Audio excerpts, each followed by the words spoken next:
жатсың, иә? Нормально. Сен өшірсей, не қылып жатсың? Бұндай момент қалай жүресің? Түсіру керек қой да. Өшіріп тұршы анан сосын Мен сені бүйтіп қорқады деп ойлаған жоқпын. мен жүрмеймін болса, өшір анан. Енді жүрмесең. Өшір деймін ананы. Жартысы. Ят қой, елдің бәрі ұрып жатыр. Жасашы, өшірші ананы. Естелікке. Мен сені герой деп ойлап жүрмін. Қойшы, өйтіп герой болмай қалған өшірші. Азорын шалмаса адам өшірсей. Болды. Өшірем. Өзіміз үшін ба? Тек көреміз. Тұрашы анаған адам қайтып көрейінші. Не деп айтасың оған?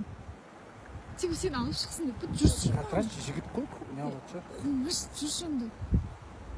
Еш нәрсе болмайды. Сен қанша адам жаймен деп барам. Жаймен деп барам. Давай. Абайлана өтіп кетсін. Қарсын нормально әйел адамдар да өтіп отыр ғой. Что ты прям? Оның бәрі шегіп алған ғой, жүре береді. Ё-моё, төменге қарағым келмейді. Басым айналып кетті. Басы айналып тұр ма не?